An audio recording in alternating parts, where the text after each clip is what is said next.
نام یہ کہاں سے لیا گیا؟ اس پر ہمارے بزرگوں نے، مشائخ نے اور یار سب کی کتابوں کے شروع میں تصوف کے مادہ اور اس کے ماخذ اور اس کا جہاں سے یہ لیا گیا ہے اور اس کے مستحقات ان پر بحث کرتے ہوئے قرآن سے، حدیث سے بہت سارے دلائل جمع کیے۔ اس معلوم میں یہ باتیں ابتدا میں تفصیل سے مشہور ہیں۔ تصوف کا نعم البدل قرآن شریف میں تزکیہ ہے، اور قرآن و سنت میں ایک اور لفظ انسان بھی اخلاص کے بارے میں استعمال ہوا ہے، اور اخلاص کا لفظ بھی تصوف کے لیے ہی استعمال ہوتا ہے۔ اور وہ جو سورت اخلاص ہے اور وہ 3 بار پڑھیں تو پورے قرآن کے برابر اجر کے اعتبار سے ٹھہرتی ہے، اس کے اندر بھی اصل وجہ یہی ہے۔ اس کے اندر جو اخلاص پیدا ہوتا ہے، اس صورت کو 100 مرتبہ روزانہ پڑھنا حضور غوث پاک کے مقابل انسان کے اندر اخلاص پیدا کر دیتا ہے، یکسوئی پیدا کرتا ہے۔ یہ تو اصطلاح کا مسئلہ ہے، اور صوفی کے لیے قرآن حدیث میں بہت سے لفظ دوسرے بھی استعمال ہوئے، بس عباد الرحمن، رحمان کے بندے، اس سے مراد صوفی ہی، یا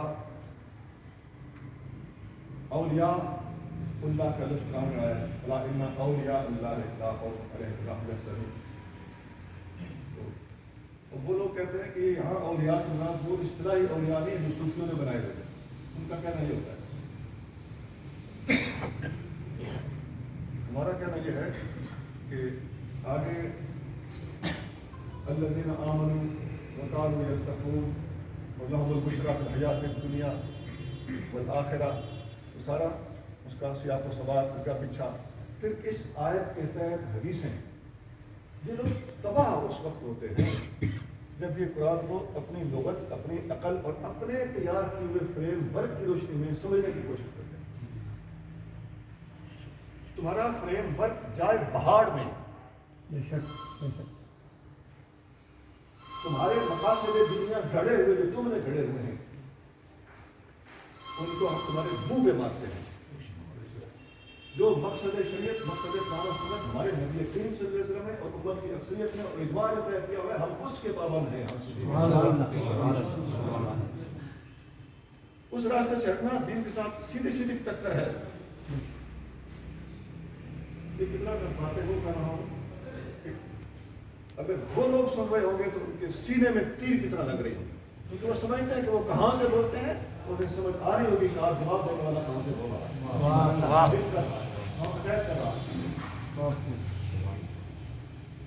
میں نے فریم ورک اور قرآن سنت کے ان کے گھڑے ہوئے مقاصد یہ لفظ بولے ہیں، یہ الفاظ ان کے سینے سے پار ہو چکے ہوں گے، جو انہوں نے پاٹے خانے بنائی ہے کہ ہم جو سوچتے ہیں وہ یہ لوگ نہیں سوچتے۔ تم بہت پیچھے ہو، لوگ بہت دور تک جا چکے ہیں، اور خاص طور سے صوفیاء یہ چپ رہتے ہیں۔ ان کے تصوف کے اتنی گہرائی ہوتی ہے، اور یہ ان معاملات میں سے گزر کر لپیٹے کھا کر اپنے کیفیت کو ایک بار لپیٹا، پھر دوسری بار لپیٹا، پھر تیسری بار لپیٹا، پھر چوتھی بار لپیٹا، جو تمہارے پاس ذخیرہ بات اتنا بڑا ہوتا ہے کہ لپیٹ کر اس کو کتنا کر سکتے ہو۔ یہ بات بھی ہر چیز سمجھ میں آئی کہ یہ بات صوفی سمجھے گا، فقیر نے کیا کہہ دیا۔ اس لیے صوفیاء فرماتے ہیں علم نقطہ کسر ہر جہال، علم ایک نقطہ ہے، جاہلوں نے اس کو پھیلا دیا۔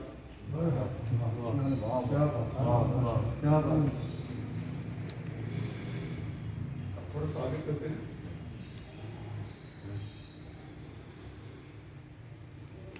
تصوف پر ہی اٹیک کیوں؟ اصطلاح کا اعتراض معاشیات پر کیوں نہیں ہوتا؟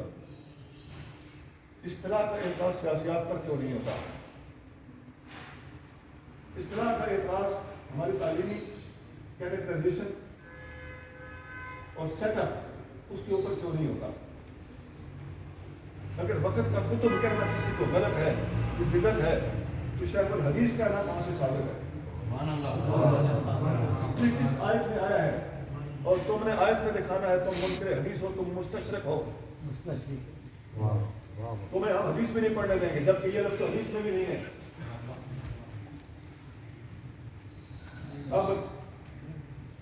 مان لو کہ ہم نے تمہیں نکیل ڈال دی ہے، تمہارے پاس ان باتوں کا جواب انشاءاللہ نہیں ہوگا. لیکن بعض ضمیر آدمی کی بات کر رہا.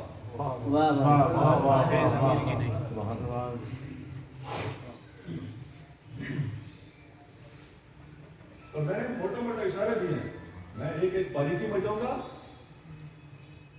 ان کو لگ خبر جائے. ہمارے اعتراضات کا جواب دینا ہوگا. انہوں نے ہمیں بدھو بنایا ہوا ہے، ان پر سوال کرتے جب یہ بیچارے اپنا دفاع کرتے کرتے زندگیاں گزارتے ہیں، تم پر بھی سوال ہو سکتے ہیں، اور تمہارے اوپر وہ سوال جو تم ہم پہ کرتے ہو 10 گنا وزنی بھر کے لوٹ سکتا ہے. تمہارے پلے کچھ نہیں ہے. پھر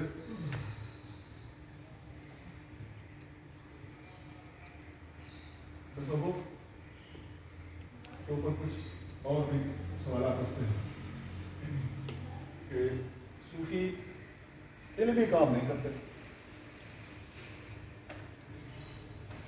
بتائیے علماء نے کتنے علمی کام کیے ہیں؟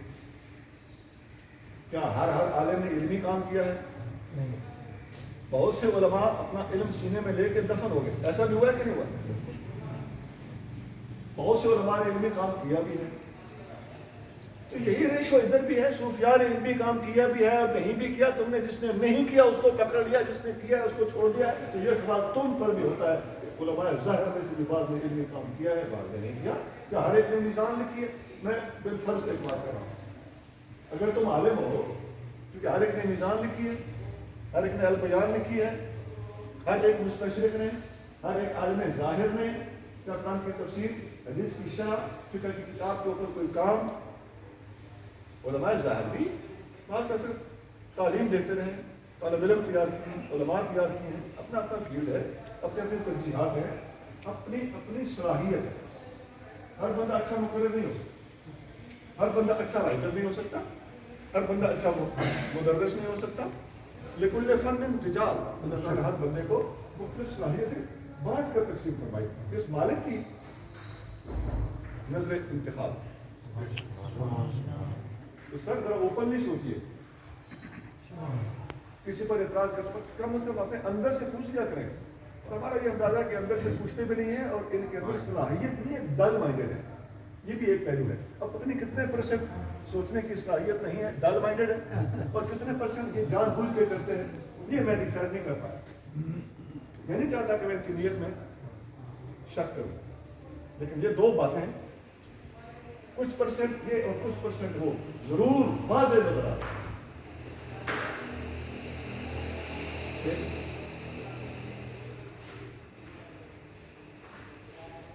میں نے شاید کل عرض کیا تھا کہ صوفیاء نے علم کے موضوع پر بڑا کام کیا. اس دنیا میں کسی دوسری زبان میں قرآن کا ترجمہ پہلی بار اگر کیا ہے صوفی نے. اس صوفی کا نام حضرت شیخ سعدی شیرازی. فارسی زبان میں دنیا اسلام کے اندر پہلا ترجمہ ایک صوفی نے کیا ہے. میرا خیال ہے کہ ساری باتیں ختم اسی پہ طے ہوگا. آگے حضور غوث پاک کی تعلیمات، امام غزالی بھی تو صوفی، علامہ سیوطی بھی تو صوفی ہے. اسے 75 بار حضور کی جاگتے ہوئے زیارت ہوئی ہے، وہ صوفی ہے کہ تو اس کی کون سی کتاب ہے جس کی شرح علامہ سیوطی نے لکھی ہے؟ تجربہ خوالق محتمہ مالک کی شرح ہے. وہاں سے لے کے ابن ماجہ تک بخاری مسلم کے تھرو ہر حدیث کی شرح علامہ سیوطی نے کی ہے. شاہ ولی اللہ صاحب نے کام کیا ہے، بے شمار دوسرے صوفیاء نے کام کیا ہے. اور مجدد الفسانی جیسی ہستی نے بادشاہ وقت کو للکار دیا کہ بتاؤ اور دکھاؤ وہ بندہ کہ مجدد پاک جیسے صوفی کی طرح ایک ظاہری عالم ہو اور اس نے اتنا بڑا کام کر کے دکھایا. تو ہم تو علماء ظاہر کے بھی حامی ہیں. ہمارا خود کا علماء ظاہر کی شاگردی سے ہے. ہمارا یہ مطلب نہیں ہے. ہم صرف اور صرف صوفیاء کی خدمات کو اجاگر کرنے کے لیے علماء ظاہر کی ان کا کمپیرزن بیان کرنے پر مجبور ہیں. ورنہ ہمارے یہ لوگ ایک آنکھ ہیں تو وہ لوگ دوسری آنکھ، ان کو بغیر دین نہیں کر سکتا. لیکن جس پر جو اٹیک کرے گا ہم اس کا دفاع کریں.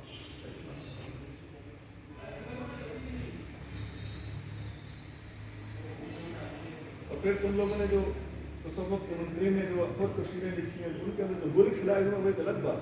آ رہی ہے تمہاری باری ہے کہ بات کا علمی طور پر کتابوں کے اندر نیٹ کے اوپر اچھی طرح محاسبہ کیا جائے. یہ تصوف کے منکرین نے ایک ویب سائٹ کھولی ہے المورد.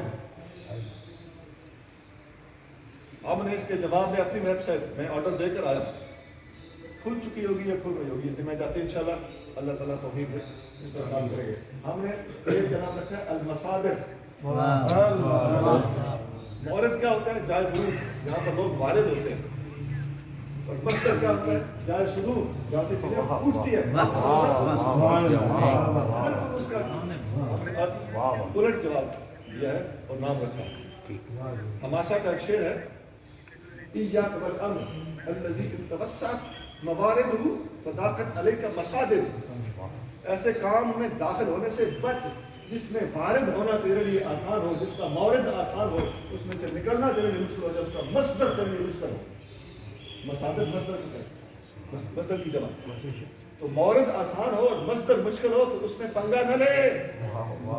یہ حماسہ کہہ رہے ہیں. تو ہم نے بھی یہ شعر اوپر لکھنا ہے انشاءاللہ تعالیٰ, اور نیچے اس میں اردو ترجمہ بھی لکھیں گے تاکہ عوام کو بھی سمجھ آ جائے, اور پھر ان کا محاسبہ کیا جائے گا انشاءاللہ تعالیٰ نہایت مہذب طریقے سے. انشاءاللہ. اتنا پسند لوگ تو ہیں یہ باتیں. یہ لوگ اس غلط فہمی سے نکل جائیں اور ہم درخواست کرتے ہیں کہ ہمیں اس سفر میں ڈالنے کی بجائے آپ مہربانی کریں. ہماری چند دن سے گفتگو سن کے اگر آپ گھر بیٹھ کے ساتھ پکڑ کے بیٹھے تو سوچنا شروع کرتے کہ آپ نے کیا دھندا شروع کرا. اگر اچھا بالفرض بیک فرضی بات, اگر آپ کی بات ٹھیک بھی ہے تو کس حد تک ٹھیک ہے؟ امت کی بات غلط ہے, کس حد تک غلط ہے؟ کچھ بھی نہیں نکلے گا اگر آپ ایمانداری سے, شرافت سے, تحقیق سے اور اپنی وہ وسعت قلبی جو مزعومہ تمہارے پاس ہے اسی سے کام لے لو گے تو تم سمجھو گے یار کوئی نہیں, ان کو چلتا رہے گا, یہ بھی ٹھیک ہے. یہ اللہ کے رسول کے دیوانے ہیں, یہ حضور کریم صلی اللہ علیہ وسلم کے پروانے ہیں. چلنے دو, سونا نکلو, باہر نکلو, اس خول سے باہر نکلو. حدیث میں آتا ہے ان اکثر اہل جنت البلہ, جنت میں اکثریت بھولے لوگوں کی ہوگی. ان بھولوں کو نہ چھیڑو.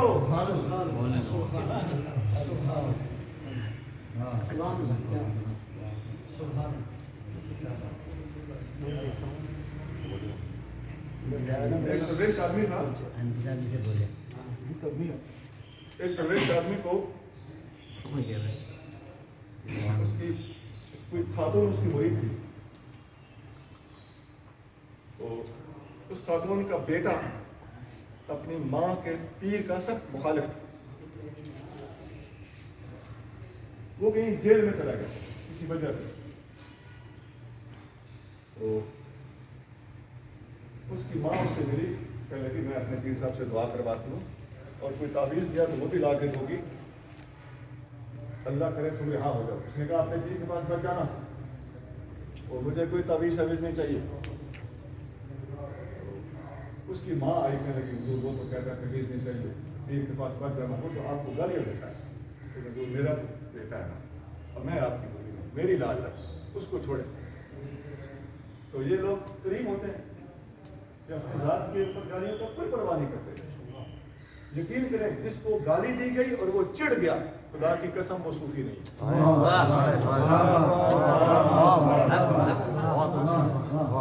Nothing like that.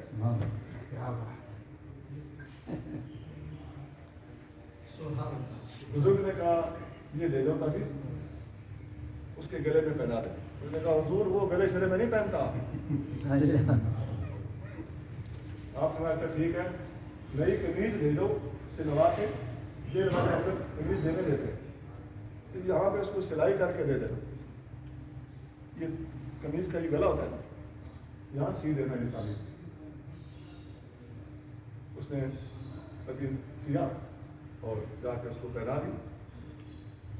اللہ کا کرم ہو گیا, وہ دوسرے دن جیل سے باہر آ گیا. گھر آ کے کہنے لگا اماں دیکھا تیرے پیر کے بغیر بھی میں باہر آ گیا ہوں. پیر کرتی تھی.